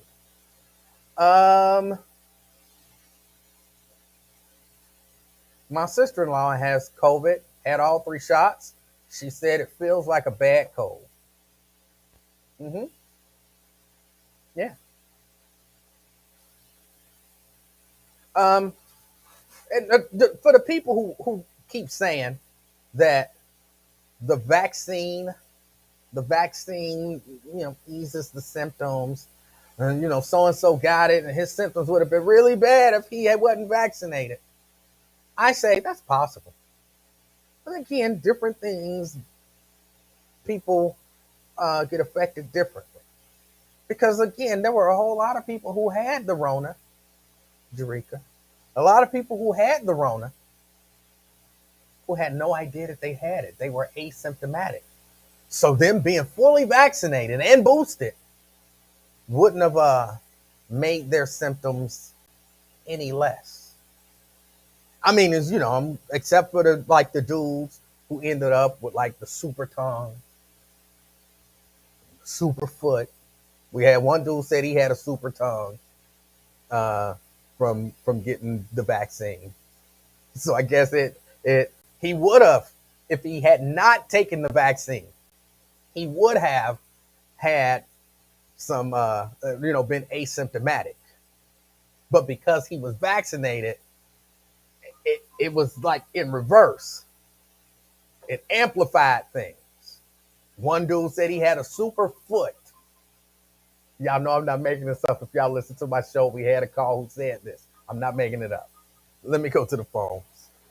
Welcome to the afternoon experiment. Hey, long time no talk there, buddy. It's Shelly. It's who? Shelly. Shay? Shelly. Oh, Shelly. Oh, Yeah. Shelly, you found me. I did. All right. How you doing, Shelly? So you're talking about COVID, right? Sort of, yeah. There's viruses. We all know viruses exist. But whenever has a virus been used to funnel billions and billions of dollars to who knows where? And why is the goal to have our hospitals empty? That doesn't make any sense. It's a genocide. Wait. And it's not about black or white. Hold on, wait. Let me just make sure that I understand what you said, because I'm slow. I'm this weak right now, and I'm losing my voice. So Oh, I hate to hear that. So you're saying that the reason that the coronavirus was, I'm assuming you believe it's man-made and it was put into the no, population no, I'm intentionally. not. I'm not saying that at all. I'm just saying we know that viruses exist. Like Okay. you said, there's immunity, right? When we go to when people travel to other countries, Uh huh. the people in those countries are immune to their right to whatever's common there. So we know there's viruses. Okay. Put that aside. No matter what you have, in a lot of countries, in a lot of cultures, like the Amish and India, Nepal, places like that, Africa, they don't give a diagnosis. They don't say, hey, you have cancer. Hey, you have this. They treat the symptoms. You don't need a diagnosis to treat symptoms. Well, You I, see what I'm I don't, saying? I understand what you're saying. I don't know if it's true. No, Uh, it is true well, because I don't I mean know if it's true. I've been a nurse for 20 years, and I'm telling you, Hold you on, don't hold on, need a diagnosis to treat symptoms. Shelly. Yeah, Where were you a nurse? I'm not going to name the place, but I No, no, worked no, in not the convents. place, I not the. worked in long-term care at the convents, and I worked in the ER. This was this here in Ohio or in the Yes, surrounding here in areas? Cincinnati. Yes, and I Okay, was very good at my job. Yes, and I so loved it. but you made the statement that they don't give people a diagnosis in In Africa, other for example. cultures, But right? I don't believe that to be true. I got Well, some. I have a friend from Nepal, and like his dad had cancer, but the doctor doesn't go, you have cancer because it does affect you. And like the Amish, they don't give diagnoses, they I got just treat. I got I'm saying if you hold on. come into the ER with symptoms, we're going to treat your symptoms. We don't need a diagnosis to treat your symptoms. Well, Does that make sense? you don't need a diagnosis to treat the symptoms, but you still might need a diagnosis to treat what's causing the symptom. You can treat the symptoms all day, but if you don't treat what's causing the symptoms, it's possible that things can get worse and that Okay, person but can, COVID is the first time where they did not provide treatment.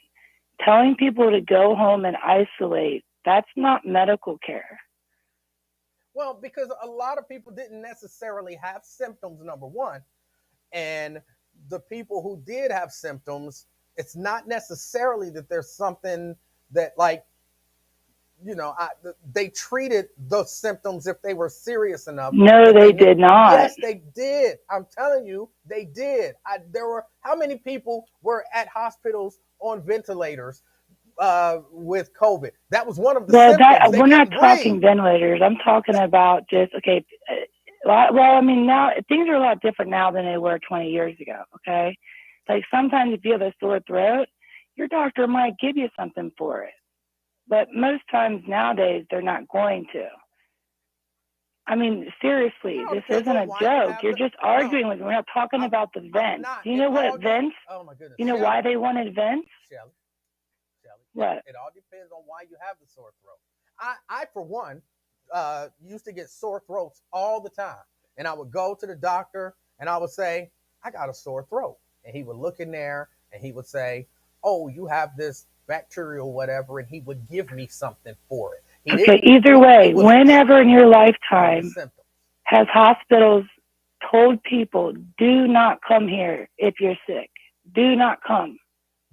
Do you Unless think you, it's a good idea to have a goal for hospitals to be empty? yes. You know, they laid off thousands and thousands of nurses and doctors and all of that. You don't They think it's cut a off health care. hold on, Shelly. You don't think it's a good idea to have empty hospitals?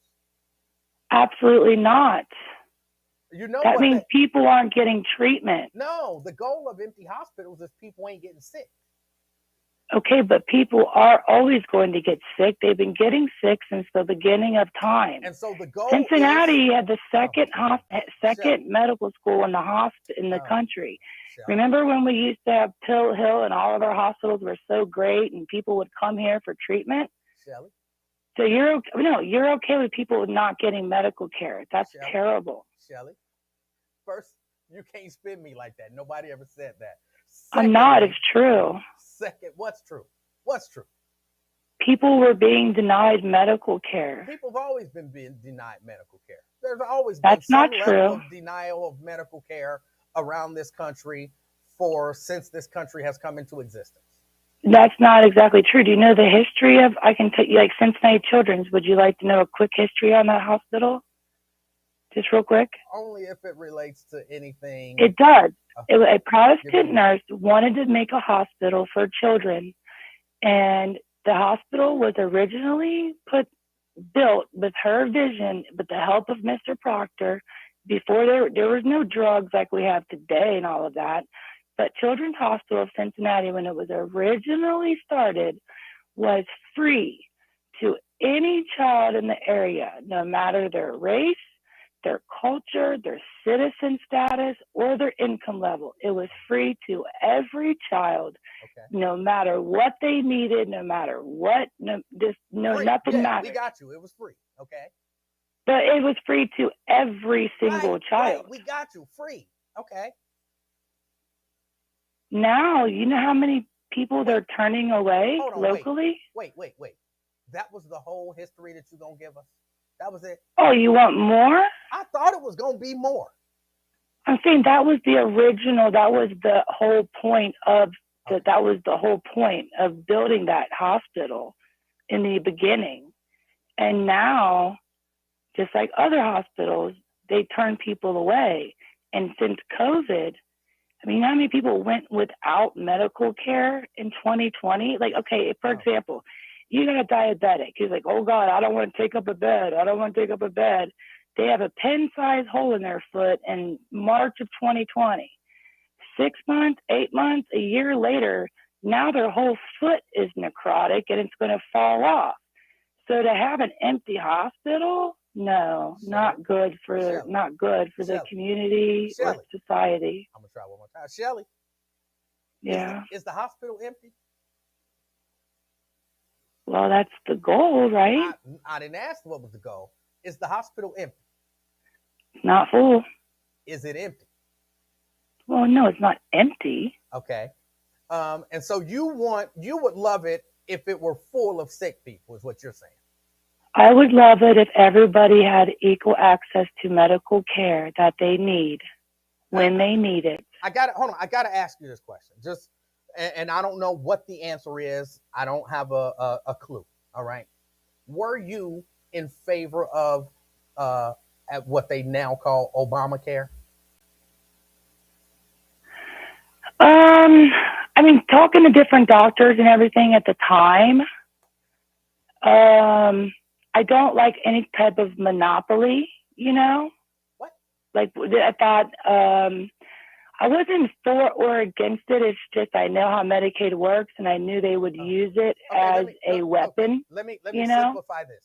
Shelly, are you in favor of universal health care here in the United States? Everybody getting the same health care free and everybody being taken care of? Are you in favor of something well, here's like the that? thing. They're using the cost of healthcare to weaponize. They're weaponizing healthcare. Shelly, you're not answering my question. Not necessarily, because here's why. Wait. That means Shelly? what? Shelly. Yeah. So you're saying no, you're not in favor of universal health care. Okay, let me give you a scenario, right? You don't want the vaccine. You don't want the vaccine. Shelly, I'm gonna hang up on you. I don't want to, but I will. I just want you to answer my question. And then you can do all of the white explaining you want to do. But the simple question is, and you can say yes or no, it doesn't matter to me. Are you in favor, in theory, of universal health care where everyone is treated, everyone can go to a hospital and be treated the same? I can't say yes or no. It's not that simple. I do think that everyone should have equal access to health care. The way to get that, I don't necessarily think Obamacare is the solution. But I do agree that, yes, everyone should have equal access to health care, 100%. All right. Now go ahead and explain whatever you wanted to explain, and then I got to go. Go ahead. Okay. Well, as far as using healthcare and stuff as a weapon, the smoking ban, they used that was a test. And I said it then and I said it now. It was a test. and they used the cost of healthcare, right, to make a public health policy. No lives were saved, and nobody's healthcare costs went down. Well, there's no way for you So to there, say, there's no way for what? you to know that no one's life was saved by not having to endure years and years. For example, working as a waitress in a restaurant where people are smoking. And so no one, because they didn't have to do that, they didn't get some smoking related disease and die. There's no way for you to know that Is no there? lives But were look at the saved. death numbers. Did they go down? I don't know. I don't know if the death numbers went down from secondhand related smoking illnesses because I haven't been following those numbers. Do you? Well, I Have have. you? There's not Wait a been minute. a decline in Hold on. deaths at Wait, all. wait.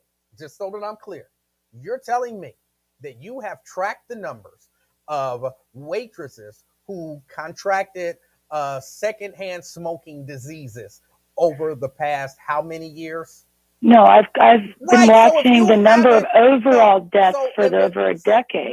if you haven't been tracking the numbers of the people who would be affected, you can't look at it and say it didn't save anybody. And I know I can prove it by the numbers when you don't know what those numbers are. Okay, did it save anybody money? Did it save anybody? Did it lower anybody's healthcare costs I like they would promised? imagine yes.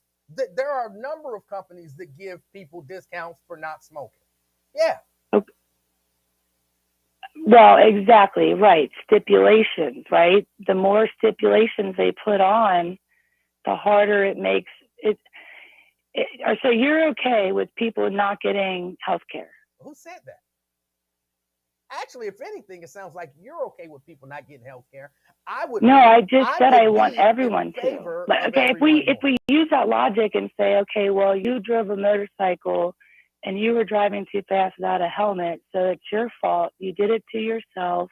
You don't deserve a hospital bed. Who said that? If we have a universal system, they can pick and choose who gets care. No, if we got a universal system, everybody gets care. I'm saying the opposite is what the government would do, right? Because they don't want to spend money. No, the opposite is not what the government would do. The government would, if we had a universal system, everybody would get care. Everybody would get probably equal care. Do you think the healthcare here in Cincinnati is better now than it was 15, 20 years ago? Thank you for your call. I think it's probably the same.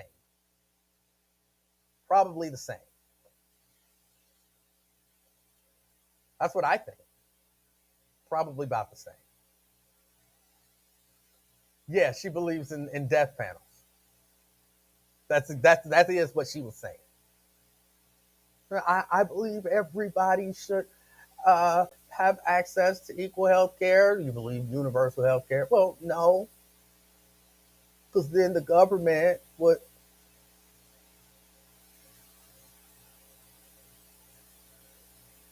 That's not what Canada and most of Europe does. People tend to get more equal care. Right.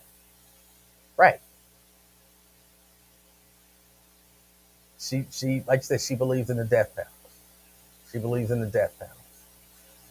And Brian, you had a comment up here that I wanted to get to, but it's gone so far away.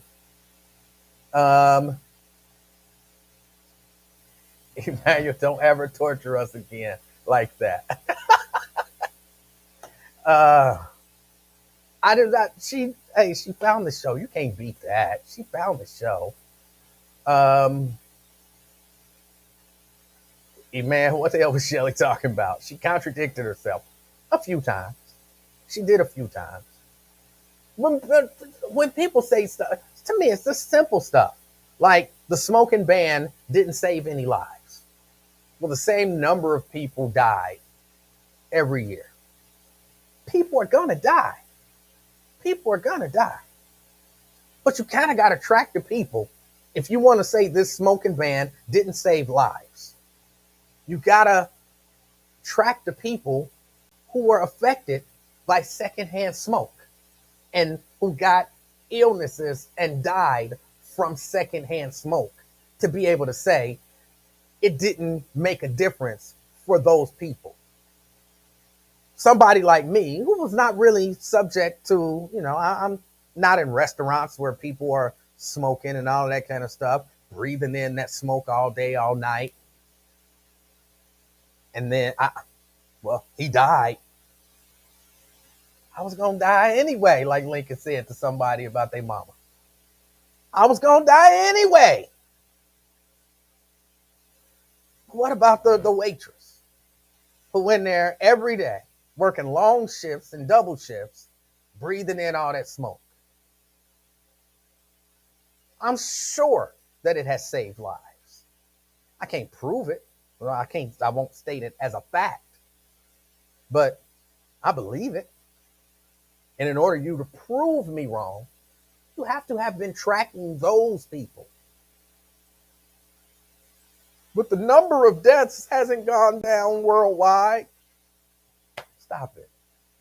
Stop it. That doesn't make sense. The logic of that doesn't make sense.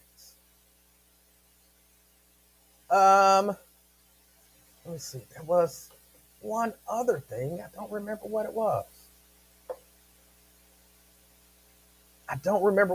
There was one other thing. Let me tell y'all, because I got to get ready to get out of here. I appreciate y'all hanging out with me. Keisha Baxter says, I'm a bartender. I'm glad they stopped public smoking. Right. You're one of those people that I'm talking about. You got to sit in all that smoke all night, breathing in people's secondhand smoke. Come home smelling like smoke. Yes, you got it all up in your lungs.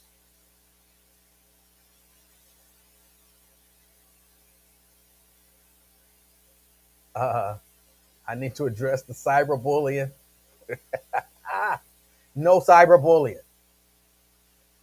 All right, there you go. I think I just addressed it. I remember I tried so hard not to laugh when Lincoln said that. uh, but all right, I got to get ready to get out of here. I know Wyatt's coming on at 4. I mean at 3. I said at 4. He's coming on at 3. So for those who want to be able to check him out, I don't want you to have to choose. This ain't gonna be no NWA versus Ice Cube. Choose one. Now I'm gonna move out the way so that y'all can kick it with Wyatt, and that be that. Y'all have a great weekend. I went out.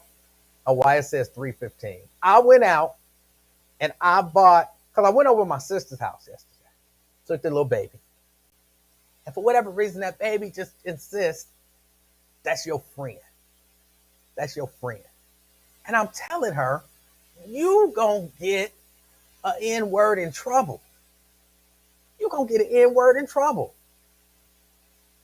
And because it's my sister. And she keeps saying, when we was over your friend's house yesterday, she had that stuff. And sure enough, when she came home, Mrs. Livingston is like, what friend? And I'm like, she talking about Fran. And I keep telling her, that's my sister, that's your aunt. And she just keep referring to her as your friend. I'm like, she's 4. For whatever reason, she can't get it through her head. This is not her mama's sister, so it is not her aunt. It is your friend. And Mrs. Livingston keep looking at me funny. So what I did, we went over there and bought some of that, what they call it? She had some of that kinetic sand. Is that what it's called? Kinetic sand. So it don't ever dry out. You can shape it and mold it, and it's easy to clean up, all of that kind of stuff. And the little baby loved it. So I went to the store and I got some. And first she made me mad because she mixed all the colors together. So now it's like this horrible color. And then, like I said, she just kept saying, we was over your friend's house, that girl, your friend. And you can't Like, I'm like, stop saying that. That's your aunt. Uh-huh, your friend. Remember, I did this when we was over your friend, that girl, your friend. Like, that's your aunt. And Mrs. Livingston's like, uh-huh, yeah. I'ma call and find out you was over there. But then that don't mean nothing because you could have went over there and then went over your friend's house, and then she gonna say you was over there just to throw me off. And while I know she ain't serious because I didn't do it, it still makes me feel uncomfortable. It makes me feel uncomfortable. So I'm gonna end up having to choke that little baby and make her stop saying your friend because it puts me in a bad position. We was over your friends, that girl, your friend.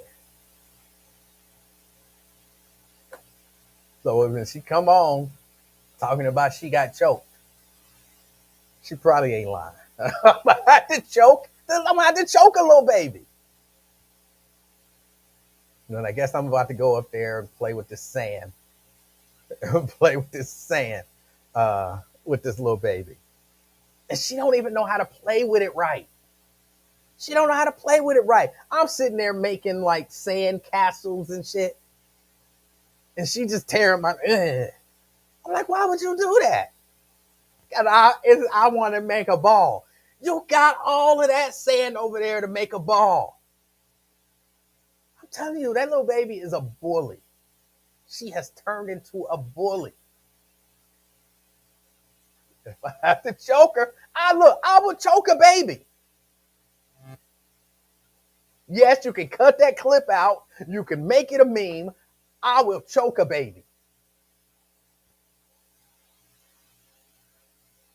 I choke her for that your friend stuff. And if she knocked down my sandcastle one more time, I'm choking the shit out that little baby. I'm telling you. But all right, y'all. I gotta get ready to get out of here. Go up here and play with this sand with this little baby. We might have some problems. We have to see what happens. If she don't knock down my sandcastle, we'll be good. If she knock it down, we got problems. For whatever reason, they don't do nothing. I can say stuff on my live and they don't do nothing. But if I type it, like I could guarantee you, if I typed, I will choke a little baby. Boom, I'm in jail. I'm in jail. Don't be knocking down my sandcastles. Don't be knocking down my sandcastles. Um. Oh, Breedy. Hey, I see you. We gonna have to come over and visit you too. And then she gonna be like, "We was over your other friend's house, the other girl." Oh, oh, oh, oh. I'm gonna be so mad. Oh, I'm gonna be so mad. But all right, y'all. I got to get out of here. Wyatt, get ready to come on. Support the brother if you feel so inclined. Support the brother. Have a great weekend. Have a great week. Again, next week, I don't think I'm gonna be on at all. I'll be in Columbus working for Gospel Superfest, which happens on not this Saturday coming up, but the following Saturday on the 20th. So, getting everything ready, running around, and doing all of that stuff. So I will not be here next week. But look for me. Don't forget about me. Don't forget about me. I'll be back that following week. All right. All right. Until then, look, everybody, enjoy your weekend, enjoy your week, and hopefully, Jerica, I hope you feel better. I hope you feel better. I know that coronavirus is something serious, so I hope you feel better. And for everybody else, well, for you too, Jerica, but just saying, I hope something amazing happens in your life today. Till next time, it's been an afternoon experiment. I'm Emanuel Livingston. I'm out, y'all. Peace.